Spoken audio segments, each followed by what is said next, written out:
pagi sahabat GPIB dimanapun berada. Jumpa kembali dalam program Morning Call GPIB pada saat ini bersama saya Pendeta Immanuel Kristantio Nugroho yang saat ini melayani di GPIB Jemaat Panita Anjungan, Mupel, Kalimantan Barat. Bapak, Ibu, Saudara, anak-anak terkasih, sebelum kita memulai seluruh aktivitas di hari ini, kita akan menenangkan hati dan pikiran bersama-sama di dalam pembacaan dan perenungan pada pagi hari ini. Sebelumnya mari kita bersatu hati di dalam doa. Kami bersyukur kepadamu ya Tuhan atas penyertaan-Mu dalam istirahat malam panjang kami, sehingga pada pagi hari ini kami bangun dengan tubuh yang sehat, semangat, sukacita, dan anugerah yang baru dalam kehidupan kami. Sebelum kami melanjutkan seluruh aktivitas pekerjaan yang Engkau akan percayakan kepada kami hendak menguasai hati dan pikiran kami untuk bersama-sama membaca dan merenungkan firman-Mu di pagi hari ini. Berfirmanlah ya Tuhan, karena firman-Mu akan menjadi suluh di dalam langkah kehidupan kami dan juga di dalam kami berpikir serta melakukan berbagai hal. Di dalam nama Yesus Kristus, firman yang hidup, kami berdoa. Amin. Baik Bapak, Ibu, Saudara, dan anak-anak terkasih, bacaan kita sahabat GPIB dari Yesaya pasal 5. Yesaya pasal 5 ayatnya yang ke-5 sampai 6 yang menyatakan, "Maka sekarang aku mau memberitahukan kepadamu apa yang hendak kulakukan kepada kebun anggurku itu. Aku akan menebang pagar durinya sehingga kebun itu dimakan habis. Aku akan merobohkan temboknya sehingga kebun itu diinjak-injak. Aku akan menelantarkannya, tidak dirantingi dan tidak disiangi, sehingga tumbuh onak dan duri. Aku akan memerintahkan awan-awan supaya jangan diturunkannya hujan ke atasnya." Demikianlah pembacaan firman Tuhan pada saat ini. Terpujilah Tuhan Yesus Kristus bagi kita semua. Baik sahabat GPIB, di pagi hari ini kita diingatkan dari kitab Yesaya. Berbicara tentang sebuah kehidupan yang merupakan proses. Tentu tidak ada yang selalu mulus, tidak ada yang selalu melakukan segalanya benar.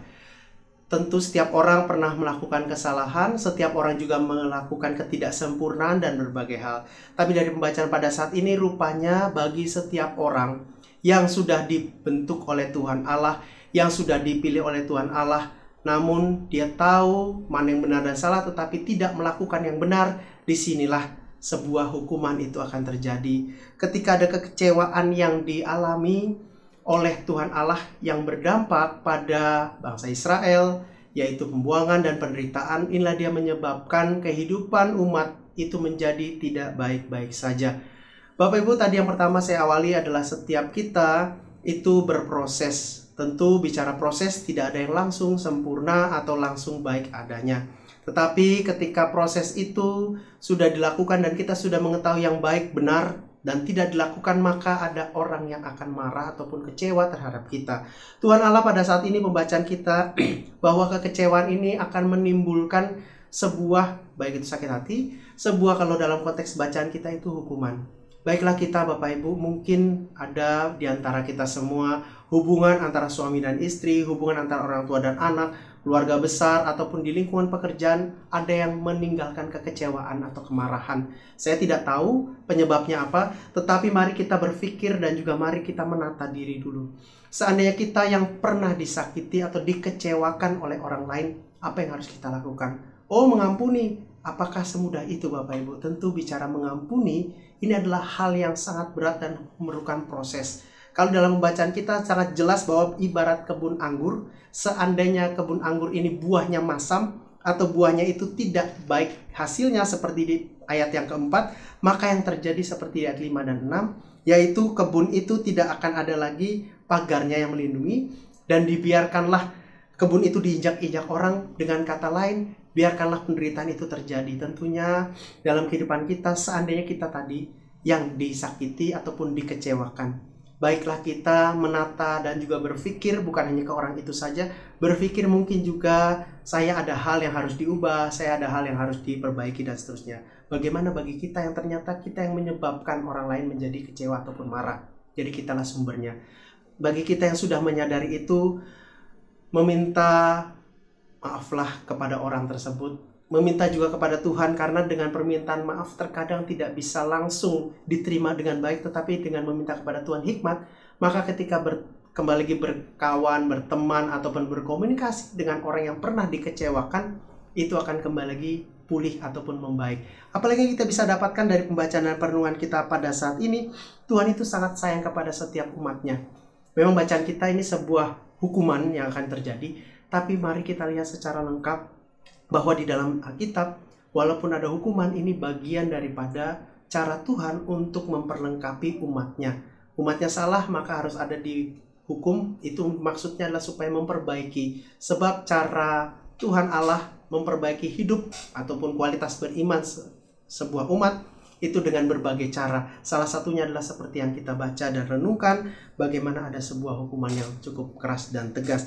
Tapi mari kita lihat secara positif bahwa Tuhan sangat sayang. Karena kesayangnya Tuhan Allah itulah di dalam minggu Prapaskah ini kita menghayati bagaimana minggu-minggu di mana Yesus Kristus dalam minggu sengsara, di dalam penderitaan, dalam pergumulan dan seterusnya, sampai nantinya akan mati di kayu salib dan bangkit. Itulah bentuk daripada perjalanan kehidupan beriman. Ketika beriman kepada Tuhan Yesus Kristus, kita akan ada kemenangan dan ada sukacita. Bagi Tuhanlah kemuliaannya. Amin. Baik Bapak Ibu semua, marilah kita bersatu hati di dalam doa. Terima kasih ya Tuhan, kami belajar dari kitab Yesaya di pagi hari ini. Mampukanlah kami ya Tuhan untuk tidak menjadi penyebab dari kekacauan dimanapun berada, ataupun kami yang pernah disakiti oleh orang lain sehingga ada kekecewaan, ada akar pahit. Kami tidak akan mendiamkan itu terus-menerus. Biarkanlah kami juga mempunyai hati ataupun pikiran yang mau mengampuni orang lain ya Tuhan. Memang terkadang situasi yang berat itu akan terjadi dalam kehidupan kami, tetapi melalui firman Tuhan, tetapi melalui lingkungan yang positif, melalui keluarga yang saling menopang, maka semuanya itu dapat kami lalui. Ya Tuhan Allah, kami berdoa bagi kami yang akan memulai seluruh aktivitas kami, baik itu perjalanan menuju ke kantor ataupun tempat kerja, kami yang akan ke ladang, ke sawah, kemanapun tempat tujuan kami untuk beraktivitas. Berkati sertailah perjalanan kami. Demikian juga ya Tuhan, kami sampai di tujuan dalam keadaan baik dan pulang juga dalam keadaan baik tanpa kekurangan suatu apapun. Kami juga pada saat ini mau berdoa bagi seluruh warga jemaat GPIB, sahabat-sahabat GPIB dimanapun berada, di dalam pelayanan kami, di tiap-tiap jemaat yang ada. Kami boleh bekerja sama satu dengan yang lainnya, dengan seluruh unit misioner, dengan presbiter. Kami boleh selalu beriring seiring sejalan membangun pelayanan kami secara khusus di GPIB ini.